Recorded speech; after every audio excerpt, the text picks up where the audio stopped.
اعوذ باللہ من الشیطان الرجیم بسم اللہ الرحمن الرحیم قال اللہ تبارک و تعالی فی القرآن المجید والفرقان الحمید الذین آتیناہم الکتاب یتلونہ حق تلاوتہ صدق اللہ العظیم وقال رسول اللہ صلی اللہ علیہ وسلم خیرکم من تعلم القرآن وعلمہ صدق رسول اللہ صلی اللہ علیہ وسلم۔ السلام علیکم ورحمۃ اللہ وبرکاتہ۔ ڈیئر ویورز، آج میں اپنے معافی ضمیر کو، اپنے اندر کی فکر کو اپنے تمام سامعین کے گوش گزار کرنے جا رہا ہوں۔ ہمارے معاشرے میں بہت سی بیماریاں اور برائیاں عوام میں خاص طور پر غلط العام ہو چکی ہیں، اور اس میں قصور بعض اوقات ہمارا اپنا بھی ہوتا ہے، لیکن ہم اس چیز کو نظر انداز کر رہے ہوتے ہیں۔ ہمیں اگر گھر کا کوئی مسئلہ ہو، پریشانی ہو، کوئی چیز ہمیں خریدنی بھی ہو تو ہم اس کی خرید و فروخت کے لیے چاہے ہمیں قرضہ لینے کی ہی کیوں نہ ضرورت پڑ جائے، ہم قرضہ لے کے بھی اس چیز کو حاصل کر لیتے ہیں۔ لیکن جب کبھی کسی دینی معاملے کا مسئلہ پیش نظر ہو تو پھر ہم وہاں پر بڑی ہی تنگ نظری، تنگ دلی اور تنگ جیبی کے ساتھ معاملے طے کر رہے ہوتے ہیں۔ اللہ جل شانہ نے قرآن میں ارشاد فرمایا کہ الذین آتیناہم الکتاب یتلونہ حق تلاوتہ، کہ ہم نے جن کو یہ کتاب یعنی قرآن مجید عطا فرمائی ہے وہ اس کی اس طرح تلاوت کرتے ہیں جو تلاوت کرنے کا حق ہے۔ اور ہمارے معاشرے میں اس حق کو کس انداز سے پورا کیا جا رہا ہے، ہر بندہ اس بات سے بخوبی واقف ہونے سے اس کے باوجود وہ بندہ انجان ہے کہ اس کو یہ پتہ نہیں ہے کہ میں اس کا حق ادا کر رہا ہوں کہ نہیں کر رہا۔ خصوصی طور پر والدین اس بات پہ توجہ دیں کہ جو اپنے بچوں کو صرف مساجد میں بھیج دیتے ہیں قرآن پڑھنے کے لیے، اب ہوتا یوں ہے کہ جو ہمارے معاشرے کی روش ہے کہ صبح فجر کے بعد یا عصر کے بعد عمومی طور پہ مساجد میں تو یہی دیکھنے میں آیا ہے کہ بچوں کو بھیجا جاتا ہے۔ اب وہاں پہ ایک تعداد ہوتی ہے، بلکہ میں کہوں گا کہ جمع غفیر ہوتا ہے، پورے محلے کے بچے جو ہیں وہ مسجد میں صرف ایک استاذ ان کو پڑھانے والا ہے، ایک ٹیچر ہیں، ایک حافظ ہیں جو ان کو قرآن کی تعلیم جو ہے وہ دے رہے ہیں، قرآن کو صرف پڑھنے کا طریقہ سکھا رہے ہیں۔ لیکن وہاں پہ 30-35 لڑکے بچے موجود ہوں اور 30-35 کی تعداد میں جب بچیاں موجود ہوں گی تو آپ خود سوچئے کہ کس بچے کے اوپر کتنی توجہ دی جا سکتی ہے۔ جو میں نے یہ عرض کیا ہے کہ ہم اپنے خرچے جو ہوتے ہیں، اپنے جو معاملات ہوتے ہیں، اپنی خواہشات جو ہوتی ہیں ان کو پورا کرنے کے لیے کسی حد تک بھی جا سکتے ہیں، لیکن جو مین مسئلہ قرآن سیکھنے کا ہے ہم اس سے بالکل نہ بلد اور نہ واقف ہیں۔ تو اس چیز کے پیش نظر ایک گزارش یہ ہے کہ ہمیں اپنے بچوں کے اوپر خود نظر کرنی چاہیے کہ ہم اپنے بچوں کو قرآن پڑھنے کا ٹھیک طریقہ جو ہے وہ سکھائیں، ان کے اوپر محنت کریں۔ اگر آپ کوئی ٹیچر جو آپ کو گھر میں بچے کو پڑھا سکتا ہے، یہ میرا مخلصانہ مشورہ ہے کہ آپ کسی اچھے عالم دین کو خود بھی ساتھ بیٹھے پڑھیں اور بچوں کو بھی پڑھائیں، تاکہ آپ کو پتہ چلے کہ قرآن پڑھنے کا حق کیا ہے۔ یہ کوئی اردو زبان نہیں ہے کہ ہم اس طرح کریں کہ ہمارے روانگی میں جو کچھ بولتے جائیں، ہمیں کیا ہے، ہماری کون سا ادائیگی میں فرق آ رہا ہے، ٹھیک ہے، ہم کون سا اس میں مخارج میں حروف کے نکلنے کا کوئی اہتمام کر رہے ہیں کہ پڑھتے جائیں گے، بولتے جائیں گے، بندے کو مفہوم جو ہے سمجھ آتا جائے گا۔ لیکن ایک بات ذہن میں رکھیے گا کہ قرآن ایک ایسی چیز ہے کہ جس کو اللہ جل شانہ نے حضور پر نور سرور کائنات صلی اللہ علیہ وسلم پر عربی زبان میں نازل کیا ہے، کسی اور زبان میں نازل نہیں فرمایا۔ اور عربی زبان کا خاصہ اس کے حروف کا یہ ہے کہ جو حرف جہاں سے نکلتا ہے اس کو وہیں سے نکالنا ہوگا، ورنہ ہوتا یوں ہے کہ اگر حرف کو حرف سے بدل دیا جائے، حرکت کو حرکت سے بدل دیا جائے، جہاں پہ چھوٹا کرنا ہے وہاں پہ ہم اس کو لمبا کر دیں، اور جہاں پہ لمبا کرنا مقصود ہے وہاں پہ ہم چھوٹا رکھیں تو پھر اس سے معنی بدل جاتے ہیں۔ اور شرعی نقطہ نظر کے پیش نظر دیکھا جائے تو قرآن کو تجوید کے ساتھ پڑھنا، یہ تجوید ایک اسپیسیفک ورڈ ہے قرآن کے پڑھنے کے اعتبار سے۔ تجوید کا مطلب ہوتا ہے آپ کا حروف کو جہاں سے وہ نکلتے ہیں، عربی زبان میں جہاں سے وہ حروف نکلتے ہیں ان کی جگہوں سے نکالنا، ان کی جو خاص صفات ان میں پائی جاتی ہیں وہ بھی اس میں موجود ہوں، جو کہ بعض صفات ایسی بھی ہوتی ہیں کہ جو لازمی نہیں ہوتی لیکن حروف کی تحسین میں اضافہ کر رہی ہوتی ہیں، وہ بھی موجود ہوں۔ تو اس چیز کے پیش نظر اگر ہم قرآن پڑھیں گے تو پھر ہمیں پتہ چلے گا قرآن کی تجوید اصل میں ہے کیا ہے۔ اب ہم اگر کہتے ہیں کہ قل هو اللہ احد، قاف جو تھک ہوتا ہے، موٹا ہوتا ہے، دو نقطے والا ہوتا ہے، قاف، ایک کاف ہوتا ہے باریک، کاف، کاف، قاف۔ آپ ذرا غور سے سنیں تو آپ کو یہ فرق نظر آئے گا۔ اب جو تھک ہے، موٹا ہے، قاف، پر پڑا جاتا ہے۔ اگر ہم قل کے ساتھ پڑھیں، پر کے ساتھ پڑھیں، موٹے قاف کے ساتھ پڑھیں تو پھر اس کا مطلب ہوتا ہے کہنا، فرمانا، کہیے کہ وہ اللہ ایک ہے، فرمائیے کہ وہ اللہ ایک ہے۔ اگر ہم اس کو کاف کش میں چینج کر دیں کتاب والے میں تو اس کا مطلب ہوتا ہے کھائیے کہ وہ اللہ ایک ہے، یعنی کہ ایک حرف بدل گیا، حرف کا مطلب بدل گیا حرف کے بدلنے کے ساتھ ساتھ۔ اسی طرح ہم اگر کہتے ہیں الحمدللہ رب العالمین، تمام تعریفیں تمام جہانوں کے پالنے والے رب کے لیے ہیں، تو یہاں پہ حا جو ہے الحمدللہ، حا سمجھانے کے لیے کہوں تو وہ حلوے والی حا جو ہے، ٹھیک ہے، وہ حا ہے یہاں پہ استعمال ہو رہی۔ اس کا مطلب کیا ہوگا جب یہ یہاں پہ ہم ادا کریں گے الحمدللہ، تمام تعریفیں اللہ کے لیے، یہاں پہ حمد سے مراد پھر تعریف ہی لیا جائے گا۔ اگر اسی حا کو ہم خا میں چینج کر دیں جس کے اوپر نقطہ پڑا ہوتا ہے ایک، تو اس کا مطلب جھڑکنا ہوتا ہے۔ اگر اسی کو ہم ہا دو آنکھوں والی جو ہوتی ہے الحمدللہ کر دیں، حالانکہ ہم تینوں ورڈ استعمال کر رہے ہیں، ان کا پروننس کر رہے ہیں، پڑھ رہے ہیں، اور تینوں کی پروننسیشن میں فرق ہے حروف کی ادائیگی کے اعتبار سے۔ الحمدللہ، الحمدللہ، الحمدللہ۔ اب جو نقطوں والا جو دو آنکھوں والا ہا ہے، اس کا مطلب یہ ہو جائے گا تمام کائنات کا دھواں اللہ تعالیٰ کے لیے، حالانکہ اللہ تعالیٰ کو یہ دھواں تو مقصود نہیں ہے۔ تو معزز سامعین، قرآن کو جو سمجھنا ہے وہ بھی اس کے پڑھنے پہ موقوف ہے۔ اگر کوئی بندہ قرآن کو پڑھ ہی نہیں سکتا ہے تو پھر قرآن کو سمجھے گا کہاں سے؟ اب اگر ہم یہ کہیں کہ ہم قرآن کو ہم اس کی حفاظت کرتے ہیں، ہم نے اس کا غلاف میں اس کو لپیٹ کے رکھا ہوا ہے، تو اللہ تعالیٰ ہمیں ہر قسم کے جو ہماری عبادات ہے وہ قبول فرما لے گا۔ قرآن کا پڑھنا، اس کو جو ہم جس طریقے سے ہم رسماً ادا کرتے ہیں، پڑھنے کا طریقہ ہے ہمارا کہ اگر ختم وغیرہ آگے تو قرآن کھول لی، وہ خود نہیں پڑھنا، بلکہ مدارس کے بچوں کی طرف ہماری نظر ہوتی ہے، ائمہ حضرات کی طرف ہماری نظر ہوتی ہے کہ وہ ہمیں پڑھ کے دیں گے، تو پھر ہم اپنے عزیز و اقارب کو رسالہ ثواب کریں گے۔ حالانکہ چاہیے تو یہ تھا کہ ہم خود قرآن پڑھتے اور خود پڑھ کے رسالے ثواب کرتے۔ ہماری حالت یہ ہے کہ ہمیں قرآن پڑھنا نہیں آتا ہے کہ ہم غیروں کو بلا کے کہتے ہیں کہ ہمارے عزیز و اقارب کے لیے قرآن پڑھو۔ تو معزز سامعین، قرآن جو ہے اس کی پڑھنے کی ادائیگی جو ہے اس کا حق یہ ہے کہ ہم قرآن کو پڑھنا سیکھیں۔ علم سیکھنا یہ نہیں ہے کہ صرف جو بندہ بوڑھا ہو گیا شیخ فانی ہے وہ ایک الگ بات ہے، ٹھیک ہے، جو معذور ہوگا بیچارہ، لیکن ایک وہ بندہ جو صلاحیت، قوت، استطاعت، ہمت رکھتا ہے، اس کے باوجود اگر قرآن کو پڑھنے کا حق ادا نہیں کر رہا تو پھر وہ اپنے گریبان میں جانگ لے کہ وہ اپنی دنیا سنوار رہا ہے، آخرت کے اوپر اس کی نظر بھی ہے کہ نہیں ہے۔ اگر ایک بادشاہ کسی وزیر کو ایک خط بھیجے اور پھر اس کے بعد جب خط بھیج دیا جائے اور وہی وزیر اس خط کو پکڑ کر دیکھے، بڑی خوبصورتی اس کو نظر آ رہی ہے اس خط میں جو کہ بادشاہ کی طرف سے بھیجا گیا ہے، اور اس کو چومے، آنکھوں کے ساتھ لگائے، سر پہ رکھے اور اوپر طاق میں اس کو ایک غلاف میں خوشبو عطر لگا کے رکھ دے، اور روز کے روز وہ اپنی روٹین اسی طرح رکھے کہ اس کو اتارے، چومے، آنکھوں پہ لگائے، سر پہ رکھے، طاق میں رکھ دے اور غلاف میں اس کو لپیٹ لے اور عطر وغیرہ لگا کے خوشبو لگا کے اس کو رکھ دے۔ اور جب اصل مقصد جو تھا بادشاہ کا وہ خط دینے کا وزیر کو، وہ وزیر پورا ہی نہ کرے، تو وقت مقررہ پر جب اس کو طلب کیا جائے گا وزیر کو کہ کیا تم نے ہمارا حکم نامہ پڑھا ہے، اس کے اوپر عمل کیا ہے کہ نہیں کیا، اب وزیر جب اس حکم نامے کو دیکھے گا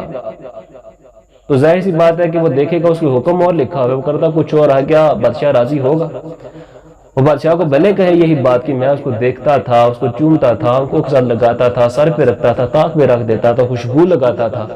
بادشاہ اس بات سے خوش نہیں ہوگا، بلکہ جو حکم نامہ لکھا ہوا ہے اس کو جب پورا کیا جائے گا تو اس کے بعد پھر بادشاہ خوش ہوگا۔ اب اگر بادشاہ نے لکھ دیا وہاں پہ کہ اگر تم نے یہ حکم ہمارا پورا نہ کیا تو تمہارا سر قلم کر دیا جائے گا، تو مجھے بتائیے کہ کیا اس کے اس چومنے، آنکھوں کے ساتھ لگانے، سر پہ رکھنے اور خوشبو لگا کے تاک میں رکھنے کا کوئی فائدہ ہے؟ اور آج ہم نے نعوذ باللہ من ذالک ہم نے یہ رسم اختیار کر لی ہے کہ ہم نے قرآن کو صرف ایک نعوذ باللہ من ذالک نمائش سمجھ رکھا ہے، ایک رسم سمجھ رکھا ہے کہ ہم قرآن کو اسی طرح ہی غلاف میں ڈال کے آنکھوں کے ساتھ لگاتے ہیں لیکن اوپر تاک میں رکھ دیتے ہیں۔ ادب یہ ہی ہے قرآن کا کہ اس کو اونچی جگہ سے رکھا جائے، لیکن اس کا زیادہ ادب یہ ہے کہ قرآن کو پڑھا جائے۔ اور جب اللہ تعالیٰ نے یہ فرمایا کہ الذین آتیناہم الکتاب یتلونہ حق تلاوتہ، ہم نے جن کو یہ کتاب دی ہے وہ اس کی تلاوت کا حق ادا کرتے ہیں، تو کیا ہم قرآن کو اس کے غلاف میں لپیٹ کے اوپر رکھ کے حق ادا کر رہے ہیں؟ جب تک کہ ہم قرآن کو پڑھیں گے نہیں اس کا حق کے تقاضے کیسے پورے ہو سکتے ہیں؟ حتیٰ کہ حضور صلی اللہ علیہ وسلم نے یہ ارشاد فرمایا کہ خیرکم من تعلم القرآن وعلمہ، تم میں سے بہتر وہ ہے جو قرآن خود سیکھے اور دوسروں کو سکھائے۔ تو معزز سامعین، قرآن بعض پڑھنے والے ایسے بھی ہوتے ہیں کہ جن کے اوپر قرآن خود الٹا لعنت کر رہا ہوتا ہے۔ علم و تجوید میں یہ حدیث مبارکہ لکھی ہوئی ہے کہ بہت سے قاری قرآن ایسے ہیں کہ قرآن الٹا ان کے اوپر لعنت کر رہا ہے۔ اب یہ لعنت جو ہے دو طرح سے ہے، ایک تو قرآن کو غلط پڑھنے کی وجہ سے اس کے اوپر لعنت کی جا رہی ہوتی ہے، وہ بندہ جو قرآن کو غلط پڑھ رہا ہوتا ہے، بغیر تجوید کے ساتھ پڑھ رہا ہوتا ہے، وہ خود بھی گناہ گار ہو رہا ہوتا ہے اور اس کو سننے والے بھی گناہ گار ہو رہے ہوتے ہیں۔ اور پھر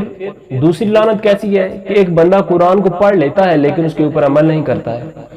ایک پورا دن انسان جھوٹ بولنے والا پورا دن جھوٹ بولتا ہے، اور اس کے بعد جب وہ قرآن کو کھولتا ہے اور پڑھتا ہے کہ لعنت اللہ علی الکاذبین، جھوٹوں پر اللہ کی لعنت ہے، تو بتائیے وہ لعنت کس کے اوپر بھیج رہا ہے؟ ظاہر سی بات ہے کہ اپنے اوپر بھیج رہا ہے۔ تو معزز سامعین، ہم اپنے بچوں کو اپنے لیے صدقہ جاریہ تب بنا سکتے ہیں جب ہم ان کی تربیت کا بھی حق ادا کریں گے، ان کو اچھی تعلیم دیں گے۔ ہم ٹیوشن اگر بچے کو پڑھانا ہو، اسکول بھی تو بچے جاتے ہیں پڑھنے کے لیے، ایک بات ہے، وہی کتابیں ہوتی ہیں پڑھنے والی، پھر ٹیوشن بھیجنے کا مقصد، حالانکہ آپ دوبارہ سے پھر اس کو ایک اسکول میں بھیج رہے ہیں،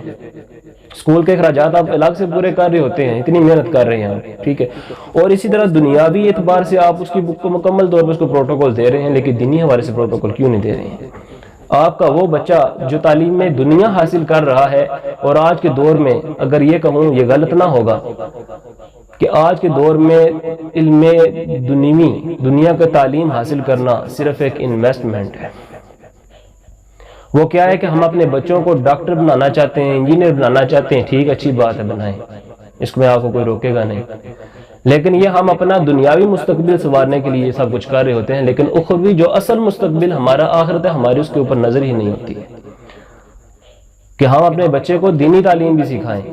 دینی معاملات بھی سکھائیں۔ ہوتا یوں ہے کہ ہمارا بچہ جب مسجد میں جاتا ہے اور بچہ جب وہاں پہ جا کے اس ماحول میں رہے کہ جس انداز سے بھی قرآن پڑھایا جا رہا ہے اس کو، تو وہ ہوتا ہے کہ وہ قرآن مکمل کر جاتا ہے، اور اس کے بعد ہماری رسمن کیا طریقہ کار ہوتا ہے کہ بچے کو بھی ہار وغیرہ پہنایا، حافظ صاحب کو ہار وغیرہ پہنایا، ایک سوٹ کا جوڑا دے دیا، کچھ پیسے دے دیے، مٹھائی کا ڈبہ دے دیا، اور اس کے بعد پھر خیر آباد کہہ دیا۔ پھر بچہ بھی وہ ہوتا ہے کہ صرف اس وقت تک باؤنڈ رہتا ہے جب تک وہاں پہ پڑھ رہا ہوتا ہے، جب پڑھ کے وہاں سے فارغ ہو جاتا ہے ایک رسمی انداز سے، تو اس کے بعد وہ مسجد کا منہ بھی نہیں دیکھتا ہے۔ اس کی وجہ کیا ہے کہ بچے کی تربیت بھی نہیں ہے کہ وہ بچہ نماز پڑھنے جائے اس کے بعد، اور وہ جو وہاں پہ نماز پڑھنے جا رہا تھا باقاعدگی کے ساتھ، اس دورانی میں جب وہ پڑھ رہا تھا قرآن، وہ صرف اور صرف حافظ صاحب کے ڈر سے وہ پڑھ رہا تھا۔ اور یہ مشاہدہ ہماری زندگی میں بہت سارا موجود ہے، ہمارا اپنا ذاتی تجربہ ہے، ہمارا شعبہ پیشہ بھی ہے، ہم دیکھتے ہیں۔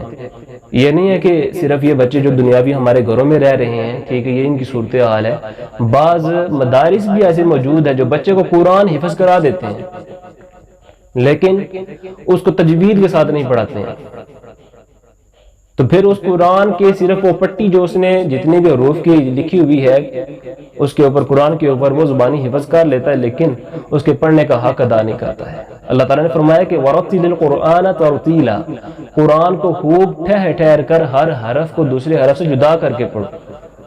اور پھر وہاں پہ نعوذ باللہ من ذالک کیا بے حرمتی ہو رہی ہوتی ہے قرآن کی، الامان والحفیظ۔ تو کہنے کا مقصد یہ ہے کہ اللہ جل شانہ نے ہمیں اس دنیا میں جو بھیجا ہے، ہمیں اللہ تعالیٰ نے اپنی کچھ نشانیاں دی ہیں، ہم قرآن کو قرآن سمجھیں کہ اللہ تعالیٰ نے اس میں ہمارے لیے حکم پیدا کیے ہیں، حکم جاری فرمائے ہیں۔ تو حکم جو بھیجے ہیں ان میں سے حکم یہ بھی ہے کہ الذین آتیناہم الکتاب یتلونہ حق تلاوتہ، جن کو ہم نے یہ کتاب دی ہے وہ اس کی اس طرح تلاوت کرتے ہیں، تلاوت کرنے کا حق ہے، اور حق اس طرح ادا نہیں کیا جاتا۔ اب ایک حدیث مبارکہ یہ بھی علم تجوید میں لکھی ہوئی ہے کہ اگر کسی بندے نے قرآن کا صرف ایک حرف پڑھا تو اس بندے نے 10 نیکیاں حاصل کی۔ اب وہی بندہ جب قرآن کو غلط پڑھ رہا ہوگا اس کو 10 نیکیاں ملیں گی یا گناہ ملیں گے؟ ہمارے عمل میں جتنا اضافہ ہوگا، ہم جتنا ہی محبت اور خلوص، لوگ اور شوق کے ساتھ کام کریں گے، اتنا ہی ہمیں فائدہ ہوگا، اتنا زیادہ ہمیں ثواب ملے گا۔ حدیث مبارکہ ہے، بخاری شریف میں موجود ہے، مسلم شریف میں موجود ہے، متفق علیہ حدیث مبارکہ ہے۔ حضرت عمر بن خطاب رضی اللہ تعالیٰ عنہ ممبر رسول پر تشریف فرما ہے، بیان فرما رہے ہیں کہ انما الاعمال بالنیات، کے اعمال کا دار و مدار نیتوں پر ہے۔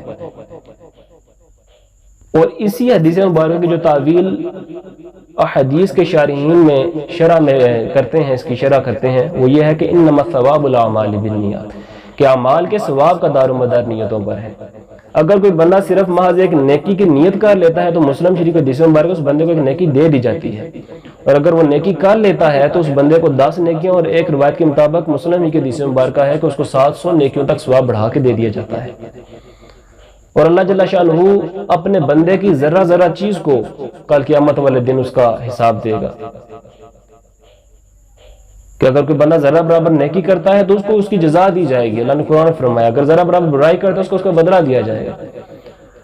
تو معزز سامعین، اللہ جل شانہ نے ہمیں جو زندگی دی ہے ہمیں اس کا استعمال پتہ ہونا چاہیے، اصل مقصد پتہ ہونا چاہیے کہ ہم دنیا میں آئے ہیں تو کیوں آئے ہیں، ہمارے گھروں میں ناچاکیاں کیوں ختم نہیں ہو رہی ہیں، ہمارے گھریلو مسائل کیوں ختم نہیں ہو رہے ہیں، ایک بندہ امیر ہونے کے باوجود اس کے دل میں سکون کیوں نہیں ہے۔ اللہ نے فرمایا کہ الا بذکر اللہ تطمئن القلوب، بے شک اللہ کے ذکر میں دلوں کا سکون ہے۔ تو اللہ کا ذکر صرف یہ نہیں کہ ہم سبحان اللہ الحمدللہ اللہ اکبر لا الہ الا اللہ کہہ دیں، قرآن پڑھنا بھی اللہ ہی کا ذکر ہے، نماز پڑھنا بھی اللہ ہی کا ذکر ہے۔ اب ہم نے جو حروف کی ادائیگی ہے وہ صرف قرآن میں تو نہیں کرنی ہے، جو بندہ 5 وقت کی نماز پڑھ جائے اسی بات ہے کہ اس میں بھی قرآن ہی استعمال کر رہا ہے نا۔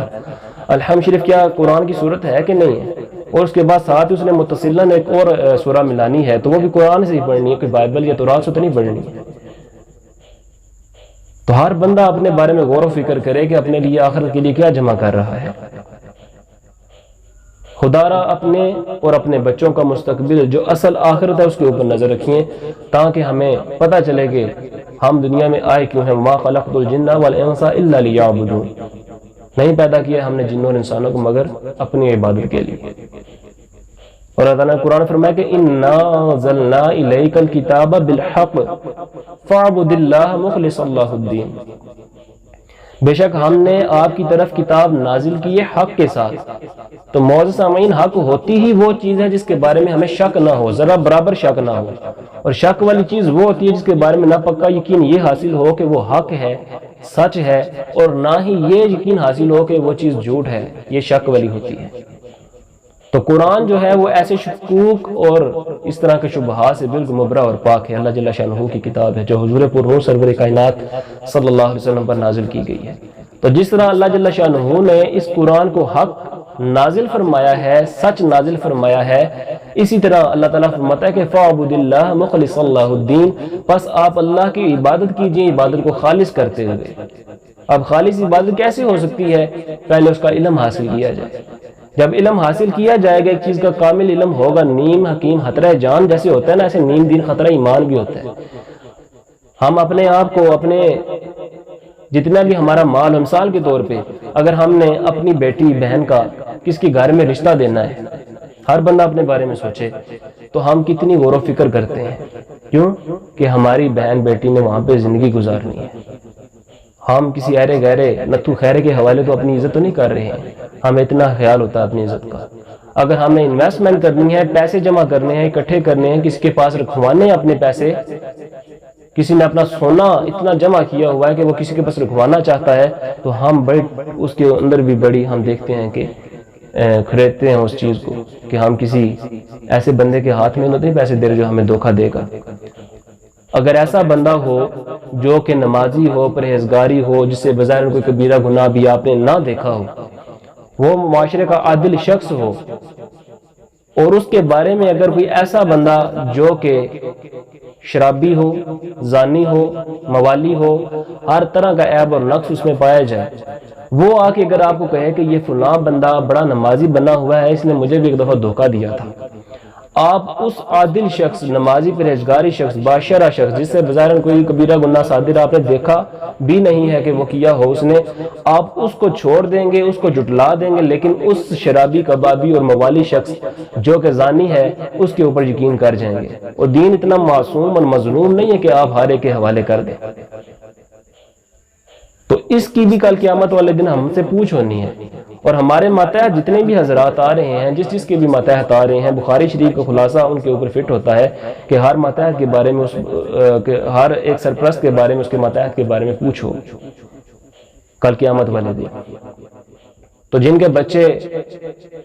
ان کے ماتحت ہیں، جن کو وہ قرآن سکھا رہے ہیں، وہ خود اپنی آخرت دیکھ لیں کہ کس طرح بنا رہے ہیں۔ اپنے بچوں کو ان کے اوپر تھوڑا سا پیسہ خرچ کر لیں۔ ہم دنیاوی خواہشات پورے کرنے کے لیے، میں نے پہلے عرض کیا کہ قرضے اٹھا لیتے ہیں، لیکن دین کے معاملے میں ہم شیخی مار جاتے ہیں، ہمارے اندر کنجوسیاں پیدا ہونا شروع ہو جاتی ہیں، اور ہم شیطان کے وسوسے میں آ کے دین سے دور ہونا شروع ہو جاتے ہیں۔ آج ہم دیکھتے ہیں اپنے ہی معاشرے کے اندر کہیں پہ گیمیں کھلی ہوئی ہیں، اور وہاں پہ بچہ بڑے شوق سے جا رہا ہے، اور وہاں پہ اپنا مستقبل خراب کر رہا ہے۔ اب وہ جو باموں والی گیم، ہاتھ والی گیم، جو نئی فٹ بال والی گیم ہے، وہ کھلی ہوئی ہے، کہیں پہ سنوکر کلب کھلے ہوئے ہیں، وہاں پہ ہم اپنے چھوٹے اسکول میں بچے جو پڑھ رہے ہیں، وہاں پہ ان کو چھوڑا ہوا ہے، وہاں پہ جا رہے ہیں، حالانکہ یہ وہ جگہ ہیں خدا کی قسم جہاں پر کوئی معتبر بندہ، قابل عزت بندہ نہ خود جا سکتا ہے، نہ جائے گا، اور نہ ہی اپنے بچوں کو بھیجنے کا وہاں پہ روادار ہے۔ اور وہاں پہ ہوتا کیا ہے کہ ہر قسم کا جو لوفر قسم کا لڑکا ہوتا ہے، بچہ ہوتا ہے، جس کے گھر میں کوئی پوچھ ہوتی ہی نہیں ہے جس کو، وہ وہاں پہ موجود ہوتا ہے، وہ خود خراب ہوتا ہے اور آپ کے بچے کو بھی خراب کر رہا ہوتا ہے۔ یہ معاشرتی بیماری آپ کو بتا رہا ہوں، اور ہمارے معاشرے میں میں نے خود اپنے ذاتی طور پہ آپ کو بتا رہا ہوں کہ ایسے اڈے جو برائی کے ہیں موجود ہیں، جہاں پہ زناکاریاں بھی ہو رہی ہیں، اور زنا کی ترغیب بھی دی جا رہی ہے، پیسے کا ضیاع بھی ہو رہا ہے، شریعت کی خلاف ورزی بھی ہو رہی ہے، وہاں پہ نمازیں بھی نہیں پڑھی جا رہی ہیں، جوا کھیلا جا رہا ہے، اور ہم اپنے مستقبل روشن پاکستان کو اس انداز سے پیش کر رہے ہیں۔ تو مولانا سامعین، یہ قرآن ہی ایسی کتاب ہے جس کی وجہ سے بہت ساری قوموں کو اللہ جل شانہ نے عروج عطا فرمایا ہے، اور یہ قرآن ہی ایک ایسی کتاب ہے جس کی وجہ سے اللہ تعالیٰ نے بہت سی قوموں کو زوال عطا فرمایا ہے۔ کل قیامت والے دن یہ کتاب، یہ قرآن جو ہے بڑا جگڑالو ہے۔ حدیث مبارکہ کا مفہوم آپ کے گوش گزار کر رہا ہوں کہ قرآن جو ہے بڑا جگڑالو ہے۔ کل قیامت والے دن جس نے اس کو پڑھنے کا حق نہیں ادا کیا ہوگا، جس نے اسے بے رغبتی اختیار کی ہوگی، کل قیامت والے دن یہ اللہ تعالیٰ کے سامنے جھگڑے گا، کہے گا یا اللہ اس نے مجھ سے بے رغبتی اختیار کی تھی، اس کو تو جہنم میں ڈال۔ اور جو شخص اس کی طرف رغبت رکھتا ہے، قرآن کو اس کے پڑھنے کا حق ادا کرتا ہے، اس کے عمل کرنے کے اعتبار سے بھی اور پڑھنے کے اعتبار سے بھی، تو پھر کل قیامت والے دن یہی قرآن ہمارے لیے جھگڑ رہا ہوگا اللہ جل شانہ کی بارگاہ میں کہ یا اللہ اس نے میری طرف رغبت حاصل کی، اس نے مجھے پڑھا، مجھ پر عمل کیا، تیرے حکمات پر عمل کیا، اور لوگوں کو اس کی ترغیب دی، یا اللہ تو اس کو بخش دے۔ اور یہی قرآن ہماری بخشش کا ذریعہ بھی بن جاتا ہے۔ تو معزز سامعین، میری ایک درخواست نہایت ہی مخلصانہ طور پہ قبول کیجئے کہ اپنے بچوں کو قرآن پڑھنے کا جو اصل حق ہے وہ حق ادا خود بھی کیجئے اور بچوں کو اس کی ترغیب دیجئے۔ ذاتی طور پہ میں بھی انشاءاللہ کوشش کر رہا ہوں کہ اسی طرح ویڈیو بنا کر قرآن جو کہ بنیادی عقائد کچھ ہوتے ہیں قاعدے کچھ ہوتے ہیں جو کہ آپ کے سامنے پیش کرنے ہیں، وہ قاعدے صرف آپ کا بچہ سیکھ جائے، صرف 1-2 ماہ کی بات ہے، ہاتھ 3 ماہ لگ جاتے ہیں، ٹھیک ہے، تو میں اور پڑھنے والا بچہ وہ شرط یہ ہے، اس چیز کی گارنٹی دیتا ہوں کہ وہ بچہ آپ کا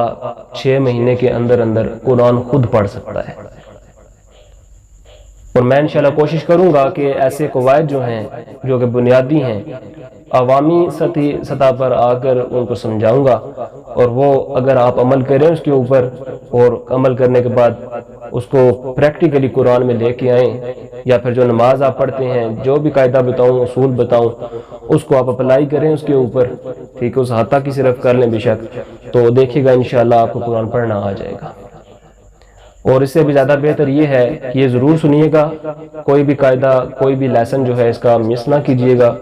اس کا الگ سے میں اصلاحی موضوعات اپنی جگہ پہ میں سٹارٹ رکھتا ہوں، لیکن یہاں پہ ایک موضوع جو ہمارا قرآن پڑھنے کے حوالے سے ہے وہ قاعدے کی حد تک بھی میں پیش کروں گا انشاءاللہ۔ اور جو حضرات اپنے بچوں کا روشن مستقبل دیکھنا چاہتے ہیں دنیا میں بھی اور آخرت میں بھی، وہ اپنے بچوں کو وقت دیں اور ان کے مستقبل کی حفاظت کریں، تاکہ یہ کل قیامت والے دن ہمارے اور آپ کے لیے صدقہ جاریہ بنے۔ آمین وما علینا الا البلاغ۔ صدقہ جاریہ سمجھ کر شیئر ضرور کیجیے گا۔ جزاک اللہ خیر و احسن الجزاء۔